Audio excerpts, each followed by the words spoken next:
He's pushing $15 minimum wage in Orange County. And here's Bernie Sanders railing on Disneyland because Disneyland does not sell proper pudding. Instead, they only have those churros.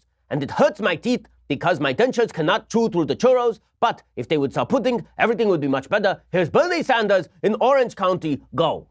Am I an InfoWars fan? If you didn't get from my myriad impersonations of Alex Jones, turning the frogs gay! President Trump has a magic power. His magic power is he can make Democrats defend legitimately anything. She said, we believe some of those who are attracted to the political arena, to government and public service, that we are all God's children. There's a spark of divinity among every person on earth. And she's defending MS-13 now. And he pronounces his P's sort of as B's. So he says, people, right? Not people, people, like Bieber. Him talking about all the things that I do not like about flipping. I do not like, one time I was on a trampoline and I was jumping better jumping than anyone else. The highest jumps, the best, most spectacular jumps you have ever seen.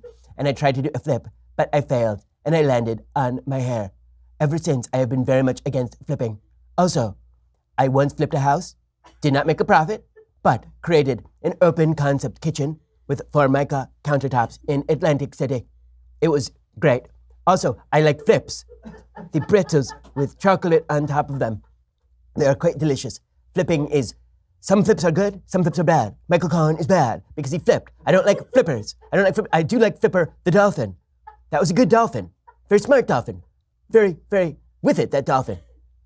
Maybe the best dolphin. So, some people say, maybe the best dolphin. Speaking of hypocrisy and stupidity from the Democrats, John Kerry, who just will not leave. His face collapsing like a mudslide in the Hollywood Hills, growing longer and longer each day. One day his face, like an Easter Island head, will stretch all the way from the top of his 6'4" body all the way down to the floor, where it will remain for all eternity. Here is John Kerry, who wants to run for president, the worst Secretary of State in American history, also a terrible senator and a bad human being, talking about why Ted Kennedy was a great human being, even though he left a woman to drown in a river. You know what? We need more time. That's what we need. More time. Because I am very old, and I cannot comprehend things at the speed at which I once used to comprehend all of the pudding.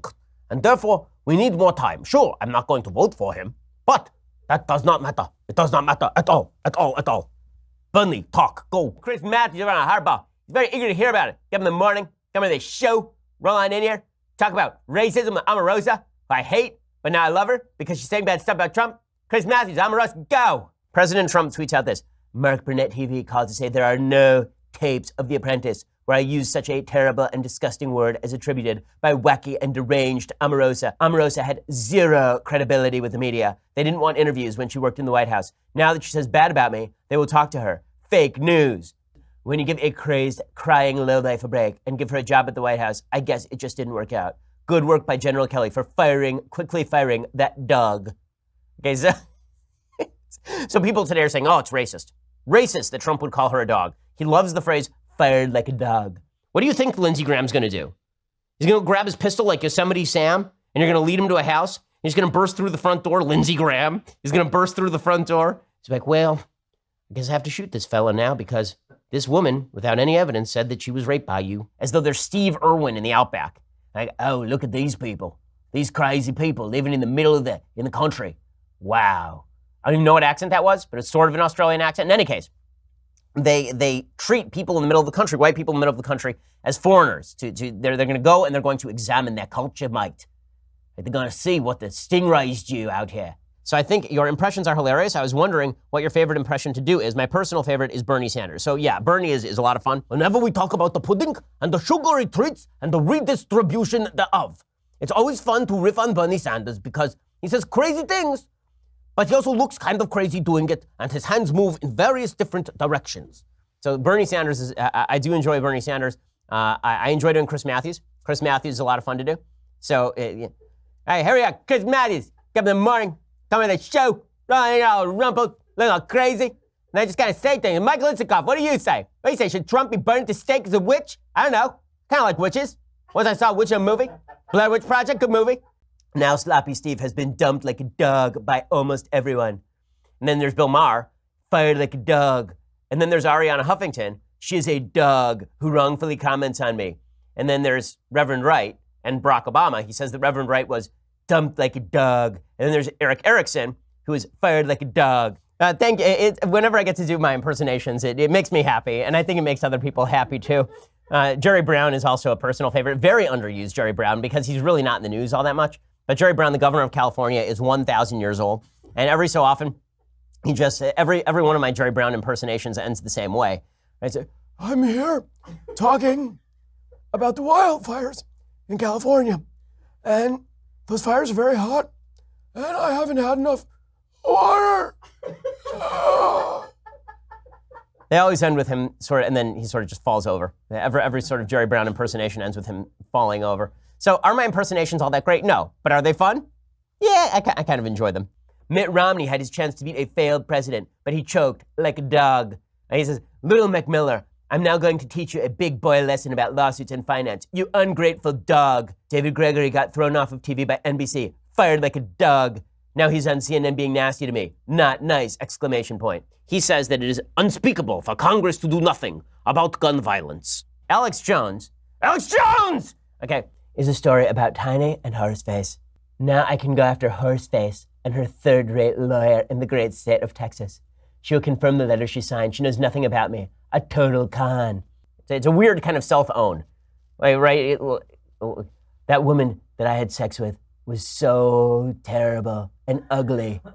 I urge you to create a select committee on gun violence to study and report back common sense legislation to help end the crisis. The bipartisan committee would make recommendations to prevent unspeakable tragedies such as the mass shooting in Las Vegas. Chris Matthews, what am I to say? Because Trump's reigniting a civil war. It's crazy. Look at what's he talking about? This crazy guy. Get up in the morning, come without a show, come in, talk about this crazy man with his crazy hair.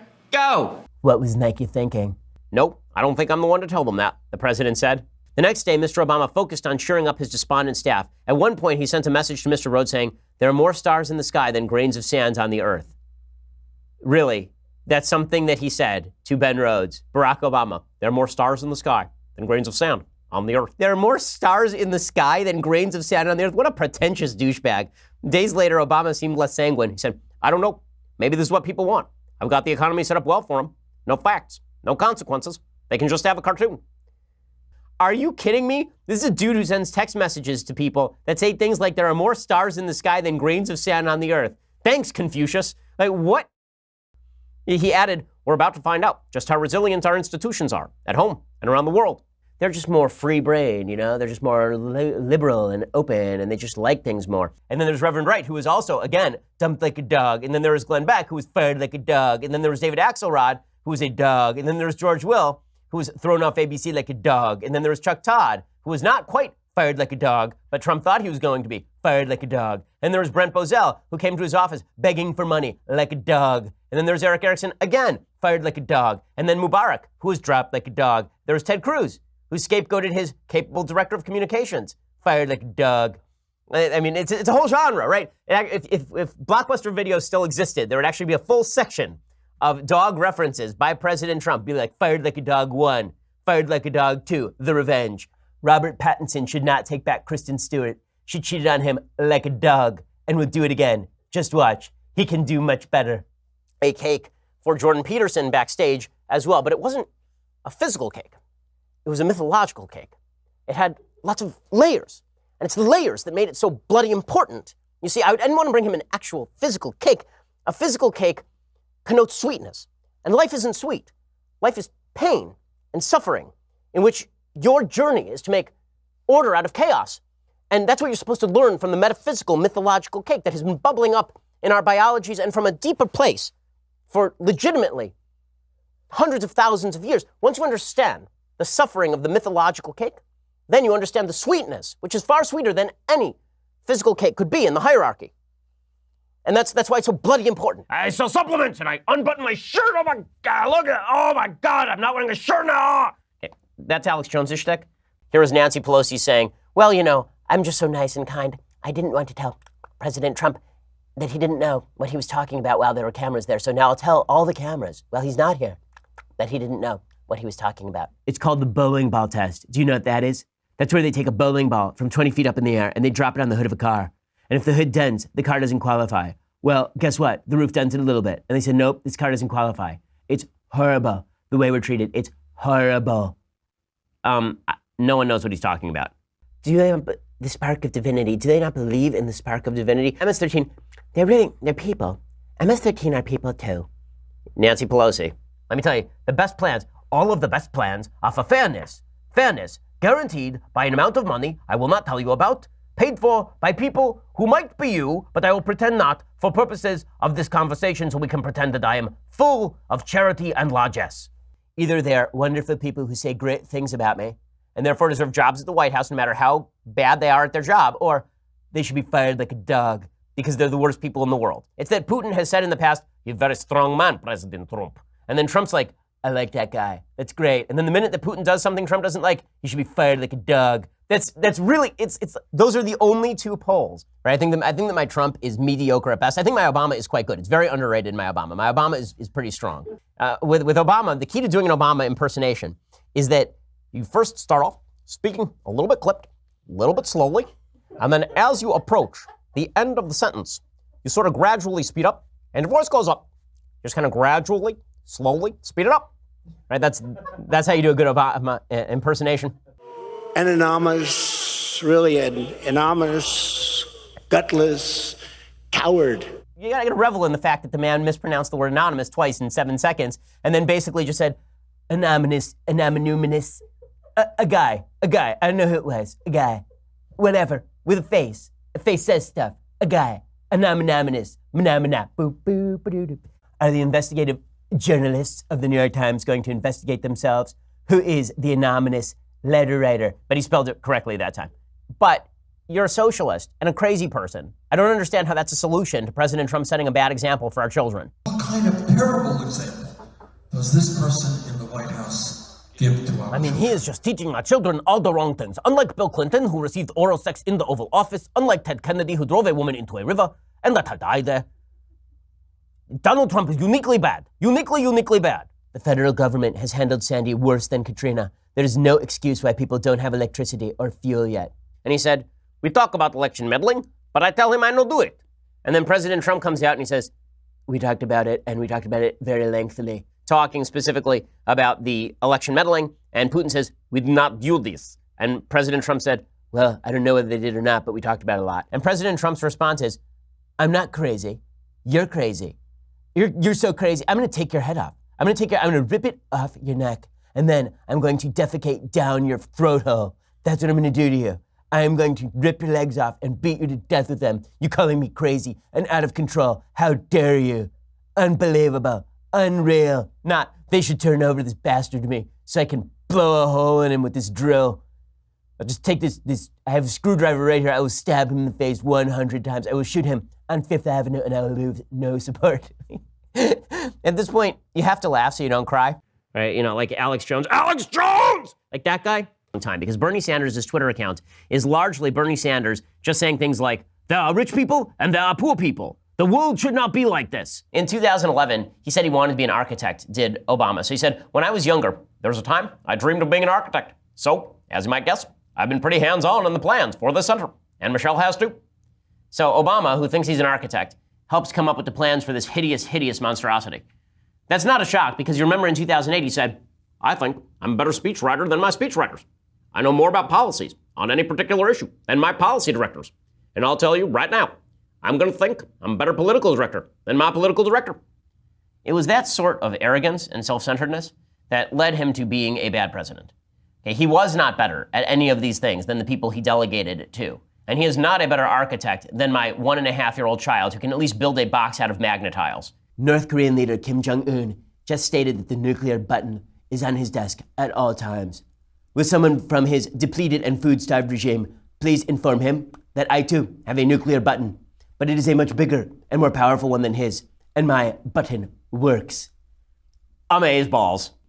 Donald Trump likes big buttons and he cannot lie. The top 1% of the 1% are having 99% of the sex, and we must redistribute the sex as well as the pudding. And he said, congratulations to France, who played extraordinary soccer on winning the 2018 World Cup. Additionally, congratulations to President Putin and Russia for putting on a truly great World Cup tournament, one of the best ever. Hillary tweeted in response, "Great World Cup. Question for President Trump as he meets Putin. Do you know which team you play for?" Well, Hillary, he doesn't play soccer. Unlike you, he's the president, so there's that. Chris Matthews always says, Trump and a Putin a gift in Brussels. Get up in the morning, come to a show, run in here, looking all drunk and weird. And I start talking about NATO and Brussels, like Brussels sprouts. So Kathleen makes me at home sometimes. I don't eat them, I feed them to the dog.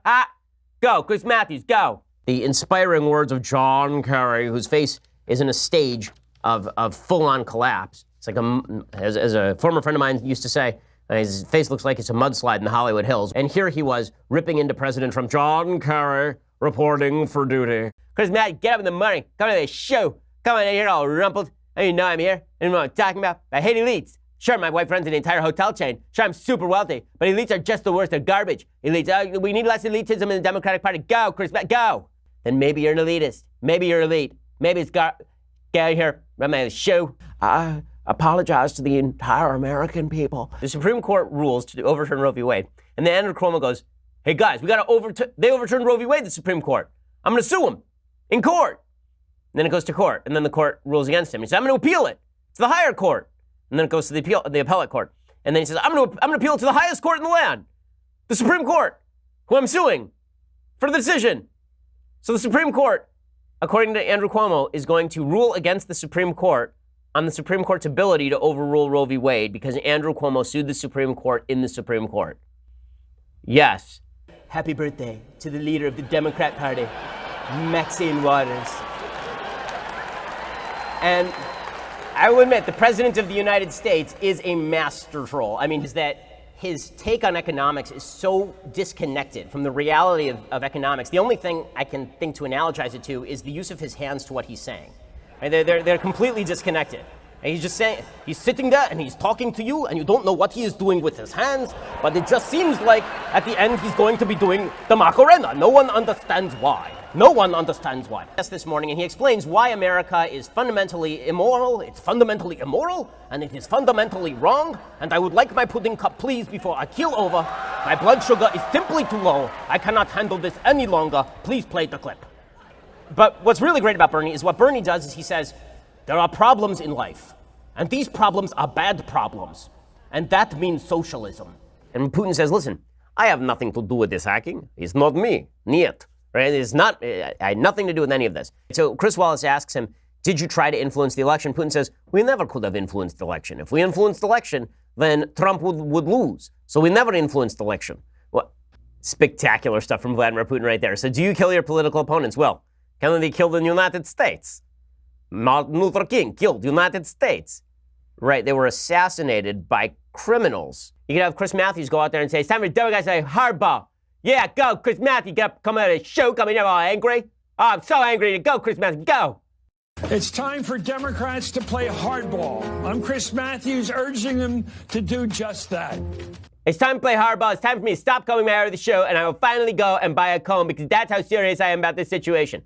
All President Trump has to do is say, I like puppies. And everyone on the left is like, puppies are horrible. And if he says, I hate MS-13, people on the left like, MS-13? Yeah, let's give him a second shot, MS-13. It's going to be Cory Booker signaling for 2020. You say that this man raped you, and these evil white Republican old men here who want to question you, they're evil white, and they're Republican old men. That'll be Cory Booker. It's going to be his second Spartacus moment. And now he is saying that this is moral vandalism of our values. I love how everything that Cory Booker says was written by Aaron Sorkin. The JCPOA is working. That is a view shared by our European allies, independent experts, and the current U.S. Secretary of Defense. The JCPOA, that's the Joint Coalition Agreement, is in America's interest. It has significantly rolled back Iran's nuclear program. It has not significantly rolled back Iran's nuclear program. He's a monster. Do you understand? He's an absolute monster. Comes courtesy of John Kerry. Remember John Kerry? Worst Secretary of State in American history? Yes, worse than Hillary Clinton. Things that I hate. So Tom Brokaw has now been accused of sexual misconduct, or rather, Ron Brokaw has been accused of sexual harassment. Barack Obama said, we hope to cultivate and curate the talented, inspiring, creative voices who are able to promote greater empathy and understanding between peoples and help them share stories with their entire world. Yeah, because if there's one thing I think when I think the Obamas, I think empathy for their political opponents, whom they slandered routinely and repeatedly throughout their political career. These are the creatures of empathy, right? In the middle of the interview, they say, do you have compromise? And Trump goes, of course. I have tape of Trump being peed on by a Russian prostitute. Chris Matthews on MSNBC makes this absolutely clear. Chris Matthews on MSNBC says, well, what happens? What if Christine Blasey Ford talks right before the election? Republicans should dump Kavanaugh based on the, who knows? I get up in the morning, come on the show, come on here, start talking to people, all wild and crazy with my hands. Kathleen, get me a cup of coffee. Kathleen runs hotels. I love her. She's a woman. I mean, she's superior. Come on the show. Dear Mr. Chairman, we greatly appreciate your time, patience, and effort with respect to our recent negotiations and discussions relative to a summit long sought by both parties, which was scheduled to take place on June 12th in Singapore. We were informed that the meeting was requested by North Korea, but that to us is totally irrelevant. I was very much looking forward to being there with you. Sadly, based on the tremendous anger and open hostility displayed in your most recent statement, I feel it is inappropriate at this time to have this long-planned meeting. Therefore, please let this letter serve to represent that the Singapore summit, for the good of both parties, but to the detriment of the world, will not take place. You talk about your nuclear capabilities, but ours are so massive and powerful that I pray to God they will never have to be used. Okay, that last sentence is so Trump. It's so Trump, and it's so great. I mean, it's like Donald Trump brags about his genitals and his nuclear capabilities in exactly the same one. They're so massive and powerful. I pray to God they will never have to be used. It's just spectacular. But let's be real. We're massive. We're huge, you might say. And then he continues. I felt a wonderful dialogue was building up between you and me. And ultimately, it is only that dialogue that matters. Someday I look very much forward to meeting you. In the meantime, I want to thank you for the release of the hostages who are now home with their families. That was a beautiful gesture and was very much appreciated, which is him reminding them, you guys already made concessions to me, so ha, ha, ha, ha, ha, ha. Somebody wants you to do a Trump impersonation for the memes. Very important.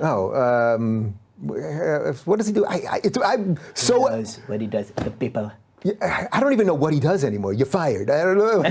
I honestly don't know. Oh, you got to work on that stuff. Yeah. Do you do any good impersonations? Do you do any good impressions? You know what? I'll come back with some decent. I used to do a great Cosby impression, but then he became the greatest serial. Now you could do. You see, I'm making the chocolate cake for the children, and we went to the dentist. Okay, close enough. Yeah. Close enough. There's only so much we can do here. It says, "Let me put the roofie in the drink." Sherlock Holmes is going to wander into his office and say, "Sir, I've proven it." What if we were wrong? He asked aides riding with him in the armored presidential limousine. Maybe we pushed too far, Mr. Obama said. Maybe people just want to fall back into their tribe. His aides reassured him that he still would have wanted he'd been able to run for another term, and that the next generation had more in common with him than with Mr. Trump. Mr. Obama, the first black man elected president, did not seem convinced. Sometimes I wonder whether I was 10 or 20 years too early, he said. This is why you fail. So the same American public that elected him overwhelmingly twice suddenly was evil, but it had nothing to do with him. It was them. He says, there is nothing that I would want more for our country than true freedom of the press. The fact is that the press is free to write and say anything it wants, but much of what it says is fake news, pushing a political agenda, or just plain trying to hurt people. Honesty wins. Barack Obama used to stand up there and go, I'm a uniter. I love to unite people. Also, everyone who disagrees with me is a jerk. They're all jerks. They're the worst. And that was Obama's shtick. Trump gets up there and he's like, listen, I'd love to unite people, but I don't care. It's hilarious. This is me. All of me. Bask in it. I'm Trump. Look at me. You guys are all crazy. Ha ha ha. You know that routine? Spartacus. He came out and he says that he finally spills the beans. He just says, listen, it doesn't matter whether Kavanaugh's guilty or innocent. I don't like him because I'm bald or something. Okay, Mr. Potato Head. Got up this morning, went and put on his angry eyes. Cory frickin' Booker. Make France great again. Okay, number one, that assumes France was ever great. But second of all, he tweeted out, Emmanuel Macron suggests building its own army to protect Europe against the US, China, and Russia. But it was Germany in World Wars I and II. How did that work out for France? They were starting to learn German in Paris before the US came along. Pay for NATO or not. And his sense of purpose is, I will tell you how you can help fix all of the problems of planet Earth by giving me lots of power and by redistributing all wealth. Funny how lowly rated CNN and others can criticize me at will, even blaming me for the current spate of bombs and ridiculously comparing this to September 11th and the Oklahoma City bombing. Yet when I criticize them, they go wild and scream, it's just not presidential. He's right about that one. Okay, President Trump is correct about that one. When he says the media rip him, and they criticize him at will. And when he responds, they say it's like September 11th or Oklahoma City, and that he's creating that. He's not wrong about that. Barack Obama was so fond of false choices. He was so fond of these dichotomous lies where he would say, we have a choice between the deal that I put before you on the table. Here's your deal. Here's the choice. You can either get with this deal or we're going to full-scale nuclear war with Tehran. That's how it'll be. Okay, that was never the choice. Any attack on Nancy Pelosi is racist. You understand? I got up in the morning, brushed my hair the show, come on in here, look at all rumpled, look like garbage, and I just get on here and I say crap about how the whitest woman on earth, if you attack her, it's racist. Let me explain. After Nancy Pelosi, they love to get an ethnic sort of... They hate the Irish. The Irish and the Italians, they hate those people. The ethnic sort of person. You, the young people of this country, are leading the nation. Please give me money, please, for my next campaign. Of nonviolence, and the time is now for all of us together to stand up to the NRA. The time is now for me to pretend to be relevant as though I had done anything except run for president in my entire career. So Bernie Sanders stepping out, and of course, you're not seeing any actual discussion here. If he would just say that, I think everybody would be like, okay, fine, that's a plausible case. That's what Bill Clinton basically did. Bill Clinton basically says, yeah, that's what I do. I go around sticking cigars in women. That's what I do. And everybody was like, okay. And Team Obama said, sure, let's do it. Let's go out there. Let's be Iran's friends. We'll go out there. We will be their foreign ministry. That's it, right? They're my son when he wakes up in the morning and he screams from his crib, Dada, come get me. Okay, these are the Democrats. Pay attention to me. Attention now, please. I just saved you like 35 hours of watching Senate Judiciary Committee hearings. Does the so-called senior administration official really exist? Or is it just the failing New York Times with another phony source? If the gutless, anonymous person does indeed exist, the Times must, for national security purposes, turn him or her over to government at once. Treason? Question mark? I picked you to be FBI director because of your integrity and your ability. I want you to know that nothing has happened in the last year to change my view. On the verge of tears, Comey told Obama, boy, were those words I needed to hear. I'm just trying to do the right thing. I know, Obama said. I know. Quote, a perfectly executed strike last night. Thank you to France and the United Kingdom for their wisdom and the power of their fine military. Could not have had a better result. Mission accomplished. Okay, so as the mission accomplished, they got him a little bit in trouble. The Syrian raid was so perfectly carried out with such precision that the only way by the fake news media could demean was by my use of the term mission accomplished. I knew they would seize on this, but felt it is such a great military term, it should be brought back. Use often. Okay, all right, sure. And then, if you want to expel me from the Senate for violation of Senate rules, if you want to, come on, please. If you want to expel me from the Senate, please do it. I need a headline. If you want to expel me, then do it.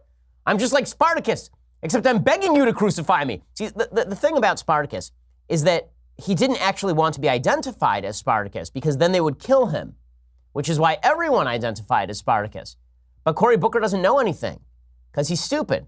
So instead, he says that he is like Spartacus in basically begging to be crucified. He's like, please expel me. Please do it. Because if you do it, maybe I can run for president because I'll show how much Republicans hate me. And then I can make weird googly eyes and I can do my weird jazz fingers. It'll be all weird, but I'll be president because it's weird. This guy's like the Nick Cage of the Senate. Just every scene that he acts in, it's like, oh, hey, what? Cory Booker is he's the worst kid in your high school drama class. I was like, you know what I'm going to do? I'm just going to shout a lot. Who thinks that William Shatner is a great actor? And he's like William Shatner. Everything he says is gone! Every single thing. So there's Cory Booker doing that. And then Cory Booker, he's just the worst. The knowingly violating the rules. Like, when he says, I knowingly violated the rules, I am giving you every motivation that you can for, please, I need the attention. No one's paying attention to me. Pay attention to me, please. Here's Cory Booker again. Pay attention to him, people. Pay attention. He needs your attention. He wants your attention. Why don't you love him? Why don't you pay attention? You can't just ignore me. Please oust me. Please. Show the Democrats that I'm really committed to this. Show all the base that I'm really committed to this by ousting me. Make me a martyr. Martyr me. Inside the executive branch, like they don't understand the Constitution. Here's Chris Matthews over at MSNBC making that case. Or MSNBC, get up. Come on the show. Come in here. Misunderstand the Constitution. Make a lot of money. Go. LeBron James was just interviewed by dumbest man on television, Don Lemon. He made LeBron look smart, which isn't easy to do. I like Mike. James Comey is a proven leaker and liar. Virtually everyone in Washington thought he should be fired for the terrible job he did until he was, in fact, fired. He leaked classified information for which he should be prosecuted. He lied to Congress under oath. He is a weak and untruthful slimeball who was, as time has proven, a terrible director of the FBI. His handling of the crooked Hillary Clinton case, capital C, and the events surrounding it will go down as one of the worst botched jobs of history. It was my great honor to fire James Comey. Boom, roasted. Okay, he didn't actually say boom roasted, but he probably should have. If being a democratic socialist means believing that health care and housing and education should be a human right, then I am a democratic socialist. If being a communist means I just love puppies, then call me a communist. No, that's not what being a democratic socialist means. It would be less popular if she went up there and she said, if being a democratic socialist means nationalize all the industries and put them under the direct control of government for redistributionist purposes, thereby killing profit motive and destroying every major industry in the country, then I'm a democratic socialist. She can't say that because that's actually what democratic socialist means. So instead, she gets up there and she starts shrieking about, if being a democratic socialist means that I like to kiss babies, then that's me. So don't you think it's a little hypocritical? Well, you know, well, do you remember in 1492, Christopher Columbus sailed the ocean blue? It's actually even less deceptive than that, because don't you think it's hypocritical? Or are you going to confirm somebody in 2020? And Mitch McConnell said, well, just 1 second, Chris, just if you would excuse me for 1 second. We're going to have to see in 2020. Oh, hoo-ha. He said, quote, I authorize zero access to White House. Actually turned him down many times for author of phony book. I never spoke to him for book. Full of lies, misrepresentations, and sources that don't exist. Look at this guy's past and watch what happens to him and Sloppy Steve. Okay, first of all, great nickname. Again, second slow clap in 2 days for President Trump. This is an excellent nickname. This one goes up in the treasured halcyon, the treasured wing of the Hall of Fame of Trump nicknames, right? I mean, there's Little Marco and there's Low Energy Jeb